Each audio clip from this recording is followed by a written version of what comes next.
Okay, we're going to go ahead and reconvene the committee. Hopefully we got some caffeine and some sugar, and we can move forward from here. Next up is Florida State University, Bob Bradley, interim provost, and Dustin Daniels, SGA president, and Chief David Perry. I got a face for him. All right, so we have a presenter who's packing. Let's think about this. I'll make a motion.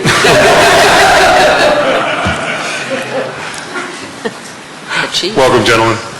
Thank you, Mr. Chairman. It's a pleasure to be here. My name is Bob Bradley, and as you indicated, I have Chief David Perry and the President of the Student Government at Florida State, Dustin Daniels. You might notice that I'm not Larry Abel. He retired in December, so I'm filling in till they get somebody better than me. Those are big shoes to fill. Yeah. What the Board of Trustees at Florida State University has forwarded for your consideration is a request for a 97-cent per student credit hour fee. The purpose of this fee is to generate funds, but perhaps the most significant purpose of the fee is that for the first time, what it does is it provides for active, ongoing student involvement in university security issues.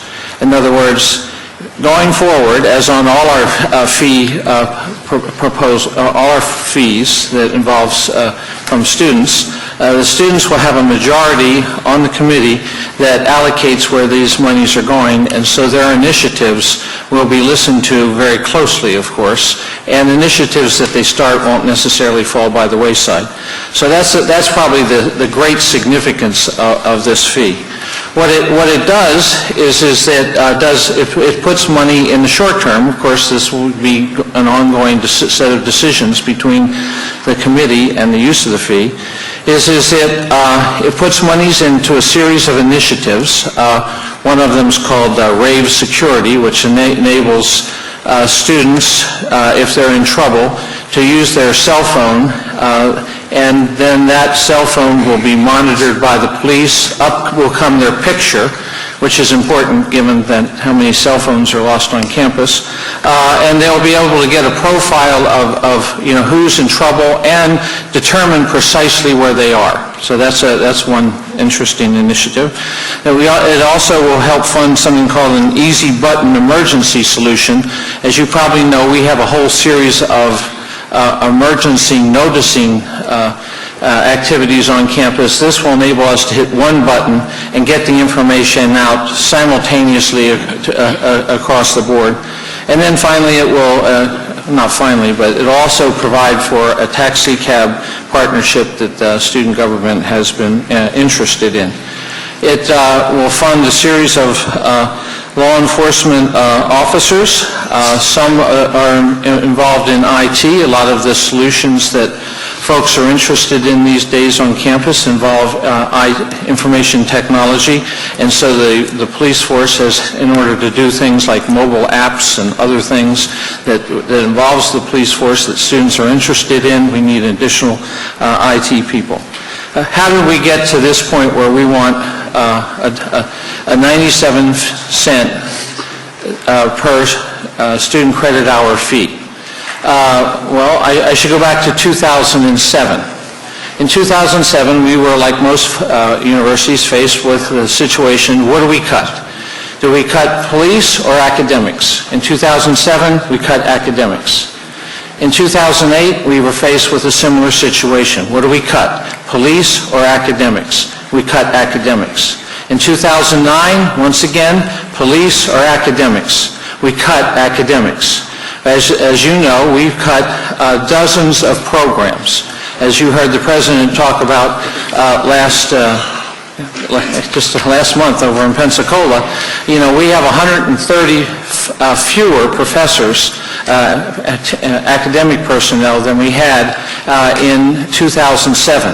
We've kept the police department at the same level. So we have made that decision consistently over time to take money from academics and put it over in the police force. You could argue, well, maybe we should do that again. We actually have been thinking about that throughout the course of the year. You may know that we're the university that laid off almost 24 of its tenured professors and eliminated the programs. And then in November, the arbitrators reinstated the tenured faculty. And so now we actually have tenured faculty reinstated that we're paying that have no programs. So that has cost us a couple $1 million that we didn't anticipate on doing. Not having that money means that it's difficult to find the money to do the sorts of things that the students are interested in and that they and the police force have been working on.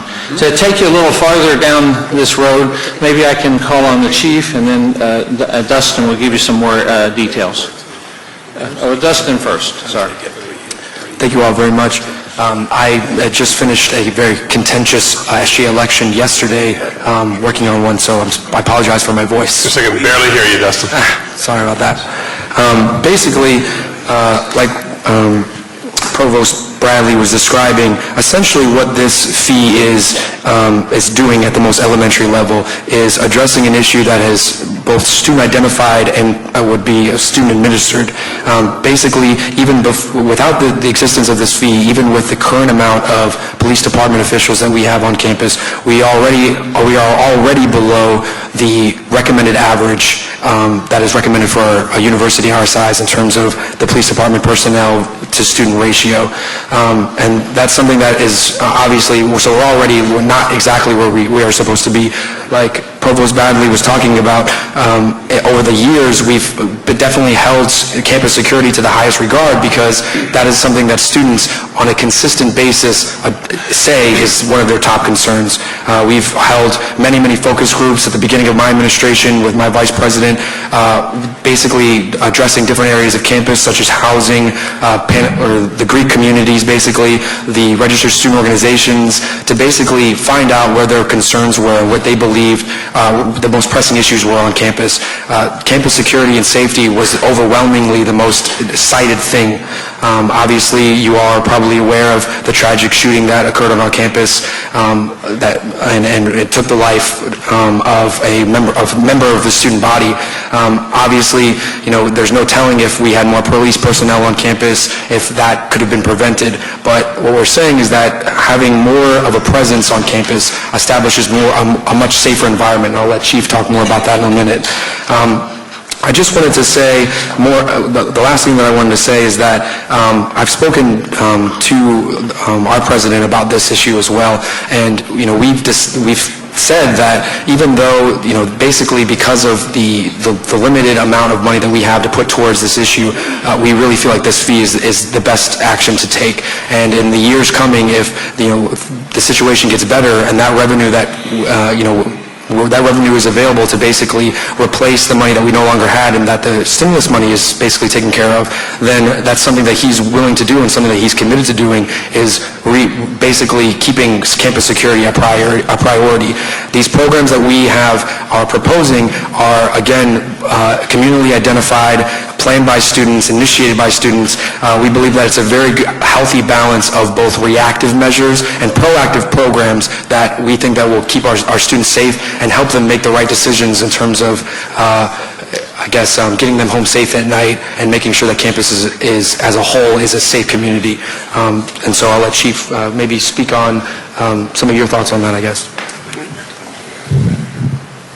Thank you, Dustin. Good afternoon, governors. Thank you for the opportunity just to address you this afternoon. As Provost Bradley indicated, and Dustin, this is a critical need for us. Our campus has grown exponentially over the years, but our police department has not been able to keep up with the exponential growth. I can cite many new developments, new buildings, new facilities, and all of which are not directly connected to our immediate campus. We have a new recreation sports complex. We are already responsible for a K-12 high school that's some 12 miles away from the main campus, and we continue to grow, which is a wonderful thing. We enjoy the growth of the university, but we've stretched ourselves to a limit that we need to grow internally to provide services that are commensurate to our campus community. We've seen several tragedies. We do our very best on a daily basis, and we make no excuses about staffing. We don't even talk about it internally. We do the best with what we have, working sporting events, working special assignments, meeting the call that we have for our campus community. It's probably a visible example today, or maybe it's not a visible example to some, but just to have security for your meeting today, to make sure that it's not disrupted, to make sure someone doesn't come in and cause a distraction. There have been, 2 to 3 police officers in this room assigned to make sure that it's a peaceful gathering. And those are the things that we are called upon to do. We enjoy doing those things, but it takes away from the staffing that we have in place to go out and answer calls, remove people from elevators that are trapped, or deal with more serious calls that are going on on our campus. Thank you, Chief. Is that it? That's it. Are there any questions? I have myriad, so, Governor Rood. Well, you brought this up, so let me just ask, these faculty members, are they doing anything now while we're paying them? They're not working in their field, but they're doing something, yes, but but they're not working in their program field. So, for example, in science education, which Governor Marshall is very familiar with, where we terminated the program and the people. When the folks got reinstated, what they're doing is they're working on pedagogy, generally speaking, within the College of Education. So they're doing that. But it is... Okay, I'm off subject, but I hadn't heard that, and yeah, it is a big problem on campus. yeah, okay. Is the police force unionized? Yes, Okay. Yes. So we would be adding to the unionized police force with these additional employees? they would be within the union, yes, if they Oh. so choose to be. Okay, is everybody on the campus unionized? 7 unions. Okay. My only observation is there's certain minimum things that we need to be doing, and one is provide good security. And I don't know, it's like if I check into a hotel, do I pay extra to make sure my lock works, or whatever? It's a basic thing that should be provided, and if it's not being provided properly, that's of concern to me. The other thing is, I go back to creating excellence and enhancing the university experience. And this doesn't fall into that. This falls into a basic thing that we should be doing. We're going to get a fee for the electrical bill being paid. And I don't mean to be sarcastic here, but when are these things going to end? And that's my initial response. I think the university has a responsibility to provide a good or a safe environment for the students. And if we're not, we've committed, I think, in the last meeting that we support funding on a consistent basis, and the university, I believe, will see that they can rely on that up to a market or average limit, and this should be one of the costs that come out of that, in my opinion. Thank you. I would think that normally we would agree with you, but one, I don't think that's what's distinctive about this fee, is that we're giving money to security. The key thing that's changing here is that now we have a fee that's going to be looked after on an ongoing, regular basis by student government sitting on a committee, a majority of which is needed to commit the expenditures. So that means student projects and student concerns are moved right to the top of the agenda over in the security issues. So that's the most distinctive thing. The second thing I would say is that we would agree with you, but having made a decision in favor of the police once, having made a decision in favor of the police twice, having made a decision in favor of the police 3 times, and then having lost the arbitration and having to come up with a couple more $1 million, it's difficult to go back and cut yet again another academic enterprise to fund things that are not necessarily our top priority. Close to it, but not, at some point, you have to have, the police force is protecting students, and the students are there because of the academics. So there's two things, I think. And if I could just address this, all of the programs that were discussed very briefly by Provost Bradley, the RAVE program, the NOLCAP program, which is a flat rate taxi service for students, these are all new programs that are not currently at FSU. And so what this fee is not really just kind of like taking care of the bare minimum, but allowing for students to actually enhance and beef up our security and safety efforts. So in regards to, is this enhancing student life, we're not proposing that this fee basically take up the bare minimum costs that we're essentially going to be facing with all these budget cuts, but we're proposing that we have this fee to invest in programs that students have identified as new, creative, and effective. I move approval. Move approval? Wow. So motion to approve. Is there a second? Second. Seconded. Discussion. Governor Martin. That's surprising. Governor Martin. In 2008, March, we asked all universities to identify security improvement or enhancement programs. And as a part of that analysis, I think the figure for FSU is about $1.5 million, and it appears that out of the four line items that you identified at that time, only one has been completed to date, and that's training or tactical equipment. The line item for law enforcement officers, about $248,000. If I look at your current proposal, you're asking for a total of about $1 million, salary benefits, $850,000. It looks like it's about 18 officers and 4 communication officers. Yeah. Is that correct? I mean, it's in the ballpark, but it's 12 law enforcement officers, 2 communications personnel, and an IT person.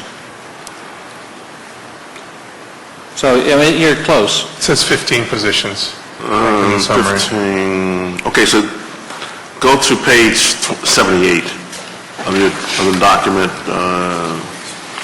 third paragraph. You currently have 63 full-time officers, and your recommendation want to increase to 81.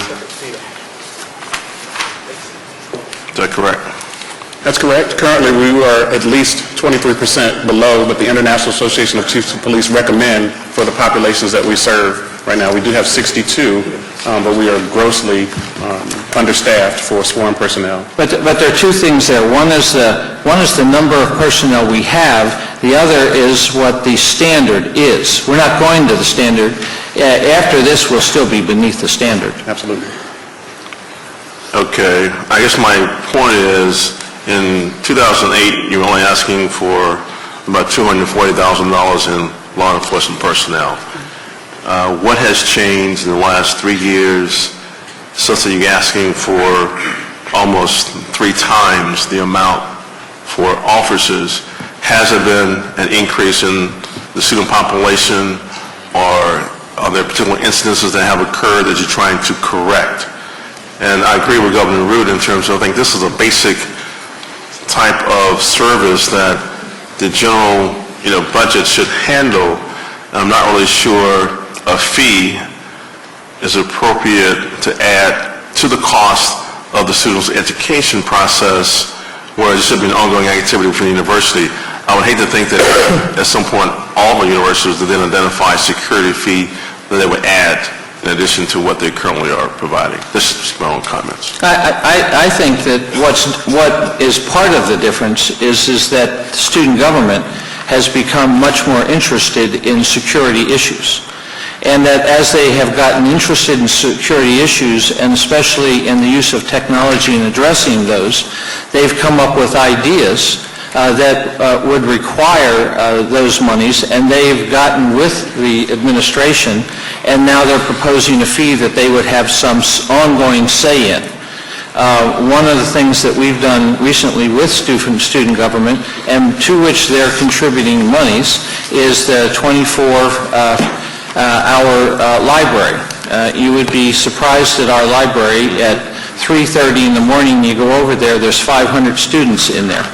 That creates, that's something that student government wanted, that creates the need for more security that wasn't envisioned back when those numbers were submitted. So I think that one of the key things is that what you're seeing is students more aware of these things with ideas on how to do it, and this is a mechanism that will give them an ongoing say in how these things get done and how money is deployed. So I think for them, it's unprecedented. But it's not a replacement for the ongoing commitment of the university to security. Governor Martin, if I may add, in 2008, we were right on the heels of Virginia Tech, and several universities brought our needs forward. And in that document, there were just minimum needs that were addressed. There were no exponential needs to make it appear as if we were asking for the whole piece of the pie. We wanted to get started to try to patch where we had deficiencies. So there's not an agency that I'm aware of that will take on, especially in campus law enforcement, the needs of 20 officers at one time. We have to gradually bring in a certain number that we can train, that we can retain, and we can make sure that they're ready to go out and do those jobs. So we asked for the number that was appropriate at that time. Unfortunately, we weren't able to get any of those officers, and we have not been able to grow over the years, but it was a number that we saw that would fit our training needs and to start to prepare us on the way to addressing our shortages. Governor Rood. Several things. I think we need to realize that times are tough, and if we are demanding too many services when we come to these meetings, Chancellor, I think that we ought to say that we don't need to have 3 officers for a day or 2 taking up their time. And we really need to realize that we have got to be less of a burden on these universities. I do have one question, though. The 15% tuition differential, what would that result in dollars to FSU, approximately? 5 million, 10 million? Probably more than that, maybe 7 or 8 million. Of course, we can't use tuition differential for security. Well, that was my question. Can you? So where does your security get funded out of? General revenue? Yeah. A&G. Yes. And there's currently, and you don't have general revenue to fund it, and sufficient general revenue. We right now have a recurring deficit at FSU, and we have a plan to address that. So for recurring costs like this, no. I mean, I'm just confused. I don't know how other universities do it, and I'm assuming, I mean, I've walked around FSU. I don't feel that's a different environment than the other universities. Why does this have the security problem? Why does FSU have the security problem that the other universities apparently don't have? Either they're addressing it with their funding or they don't have the issue. Are they spending more money per student than you all are? I interact with our students. I'm part of the Chiefs of Police Association for the University of Florida system, and we all have our challenges. We all have our staffing needs to a certain extent. Some have done a better job of keeping up with the growth of the university, but we've had exponential growth over the last 10 years, and as I've indicated, the police department, over different leadership styles, had not kept up with the growth of the university in terms of population and in space. We have different properties now that pull us away from the main campus, so it's not as if we're all confined to one location. We have to be removed in several instances to provide safety and security services. So I think I could summarize that. FSU hasn't kept up with the security needs like the other universities have? I'm not sure of how others have, but there are needs for the other universities in terms of personnel. Okay. Two more questions, Mr. Chairman, if you don't mind. I could add that I would think that maybe our student leaders are more interested in this than the student leaders in other places and have more IT-oriented solutions than the other places do. This taxi initiative that I hear about, what is that? I'm sorry? The taxi? Taxi initiative. It's tentatively called NOLCAB currently. It's a partnership between student government, FSU Police Department, and business services of our university. Essentially, excuse me, essentially it is a flat rate taxi service that would be available to students at late hours of the night on peak hours when students are actually basically going out to ensure that, to essentially allow for a safe transportation system to take students back to their residence at the peak hours of between 12 and 4 p.m. or 4 a.m. But the students pay for the taxi. It's a flat. Students pay a flat rate and then the rest of the cost is subsidized by, or would be subsidized by this program. And we've negotiated with Yellow Cab of taxi service in Tallahassee to basically offer us a flat rate as well of about $10 for a certain area of Tallahassee, essentially almost anywhere in Tallahassee for a certain flat rate. Would we be willing to pull that out of here if necessary? I mean, I have trouble telling parents that we're going to increase their tuition so that we can provide a subsidized cab service for the few that, for some reason, need a cab late at night. And typically, it's not just for some reason, it's because they have engaged in some form of fun, party. They're in an atmosphere that we do not want them getting in a vehicle and driving home. There are other projects and programs that are available, but we want to add this to enhance the safety, not only of our students, but the community, so we don't have students who are of age who are in vehicles when they've had, alcohol to be consumed and they are involved in a DUI crash. Just, can I ask the Chancellor, do we do this at all universities? I don't You know don't the know. answer to that. Okay. I don't know Yeah, if we I'm do done. it at any universities. I don't know the answer to the question. Okay, thank you. Other questions? I know that some universities does do taxi like around the campus, and they might not allow you to, be shuttled to your apartment off campus, but I'm not sure holistically, but I do know of a few universities where you can get taxi service from I guess one housing complex to a library to another housing complex on the other side of the campus for safety reasons. And they typically pay for that out of A&S money, right? It's a combination of both. I think public safety and also be funded through student government. It's a great point. When I said I don't know, I don't know about what the chief has proposed. I do know that most universities have some sort of inter-university transportation mechanism, even late night, to do just that, to take students from the library back to the dormitories because it's after hours, it's dark, that kind of thing. Off-campus transportation to and from, that one is the one I don't know. Other questions? If not, I've got a few. Okay. I don't know, I've been honest all day. This proposal troubles me a lot, and here's why it troubles me. The single most important thing we have to do on our college campus and our university campus is just keep our kids safe. And I would argue, with all due respect, Provost, it's more important than the academics. I want to keep our people safe if they're on our campus. Paramount. That said, I think it's also one of the single most important obligations of the boards of trustees to fund that and cover that through their E&G funding and other funding sources. I understand we've had some budget challenges through the years. Every university in this system has had budget challenges through the years and is making it work. I am troubled that this fee proposal puts us in the position of saying, no, we don't think that's a good use of this student fee. We don't think that's what this fee is designed to do. We don't think that this fee is intended to fill your E&G holes if you have other E&G priorities or you lost an arbitration or whatever it may be. We don't think that's what it was for. That is certainly my opinion. I believe, as I talked at the beginning of this meeting, that there is a slippery slope, particularly the first time we do these fees, and a security fee will appear universally and eat the rest of the fee out there if the message is, if you guys don't do this, our students won't be safe. So I don't actually appreciate being in this position of being told, if you don't do this, our drunk kids might drive home or something of that nature. I am presuming if the Board of Trustees have identified this as a priority, hopefully they've got a contingency plan if this fee fails to fill that priority. Because I'll tell you, nothing is more important to me than the safety of the students on our college campuses and our university campuses.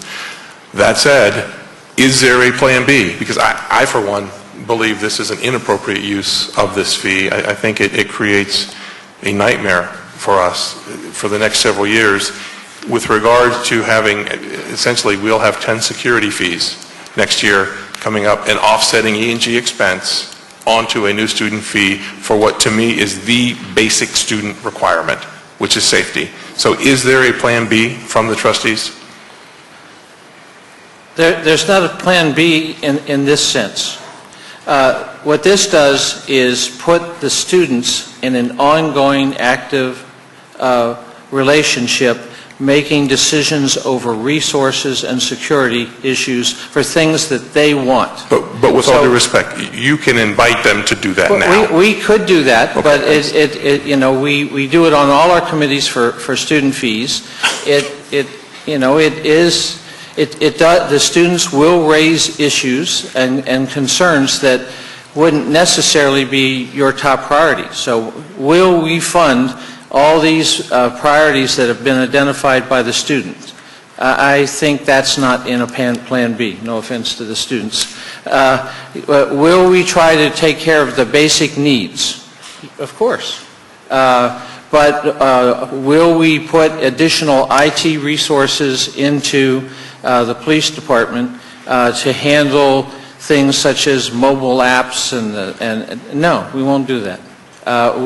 We'll take care of the basics, but the extra things that are being asked here by the students on an ongoing basis, we don't have a Plan B for that. We don't have money for that.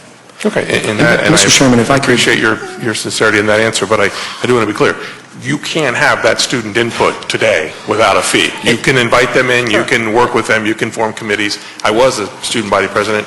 We used A&S money for a lot of this type of thing back in the day.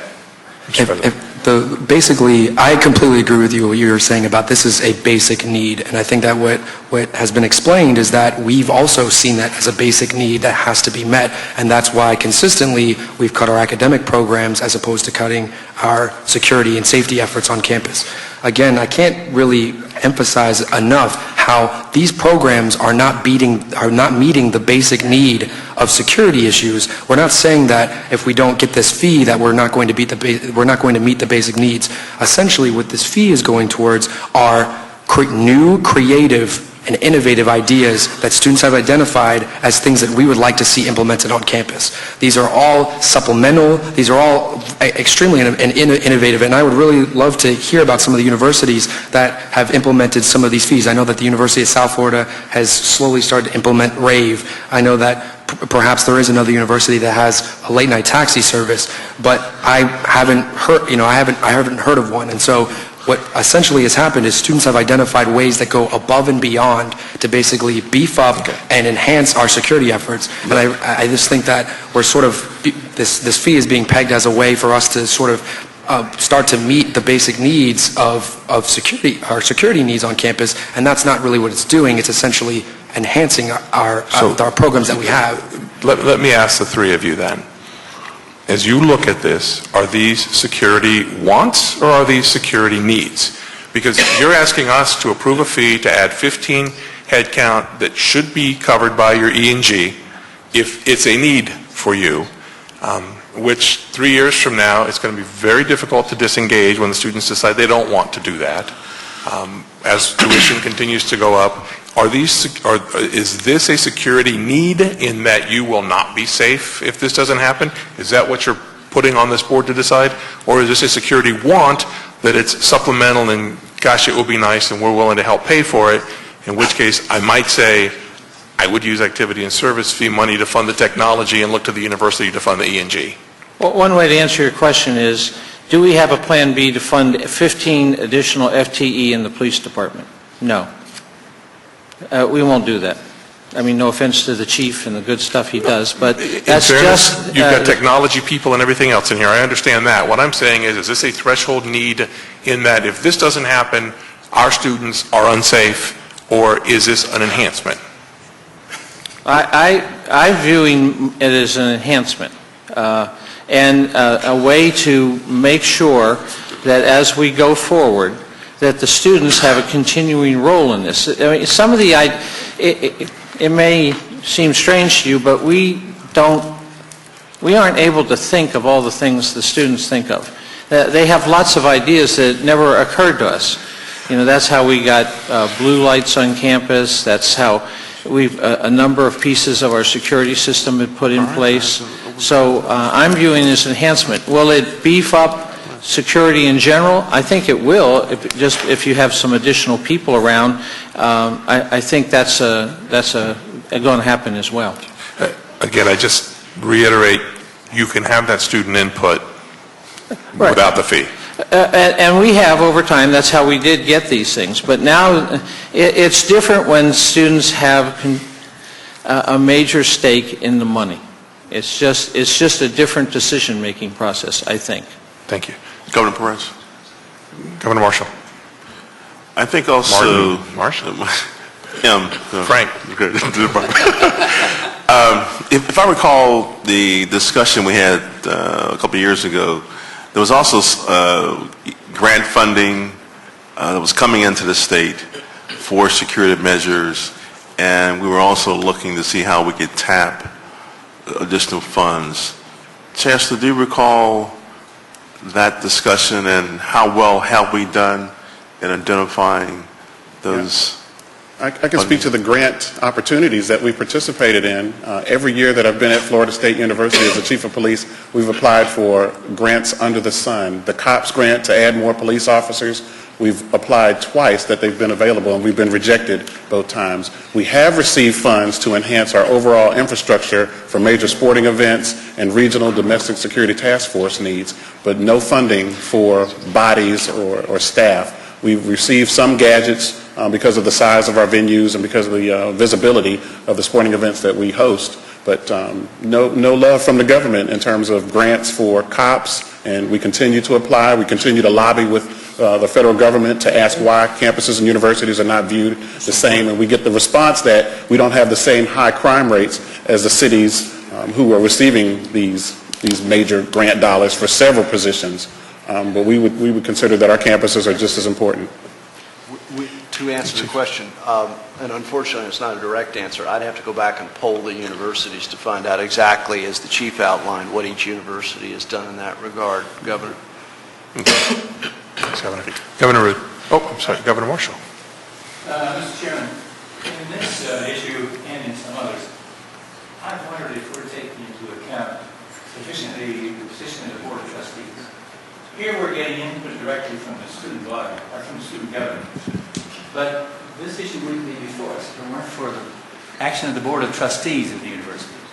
And they too must answer questions about why the increase of fees, questions from parents and so on. So I have no particular issue to make here except to say that I hope we'll always keep in mind the position of the Board of Trustees, that it's closer to the scene of the action than we are. Thank you, Governor. Governor Root? Well, first of all, I agree with that comment. But then almost everything that comes before us has been blessed by the Board of Trustees. And then it kind of gets to the point, what are we doing here? Now, if we have a role, and we have a role of seeing the bigger picture and try to operate as a system, I guess what I would say is, as a system, the Board of Trustees at FSU approved this. If we bless it, every university next year will be coming for a 1% fee, and everyone will have a security fee. And then if we would do the travel fee, they'd have the travel fee. And before long, our fee cap would be used up on all these things. The thing that bothers me the most is you will be maxed out on tuition, either at average or at market, one or the other. And if you had a pot of money, you've said yourself, if you have the pot of money, this is not a priority. You will eventually run out of additional increases. And then if this isn't a priority, what do? You back it out? So I would look at this as saying, what is your priority? And if this is a priority, I believe this is a basic priority that you ought to be providing. If it's not a priority, then save your powder, so to speak, and find a priority that makes the university system better or the experience better, while accomplishing all the basic things that you need to accomplish, like security, like utilities, and on, and have that already taken care of. And if there's not enough money, and this is really a priority, we need to make the case to the legislature that our students aren't safe, if that is the issue. But in the meantime, I am afraid, I see this as a slippery slope, and for that reason, I don't support this fee, and I think we're ready to probably move on and call the question. Okay. Question is called. The motion on the floor is to approve the fee from FSU. Mikey, would you please call the roll? Okay, I'll try again. Ms. Duncan? Mr. Franklin? For. Okay. And I've since learned that Mr. Hosseini's had an emergency, so Dr. Marshall? Approve. Mr. Rude? Against? Mr. Tripp? Against. Mr. Beard? And the chair will vote against to create a tie and fail. Okay. Thank you. And on the tie vote by the chair, the motion fails. This is like a yes board.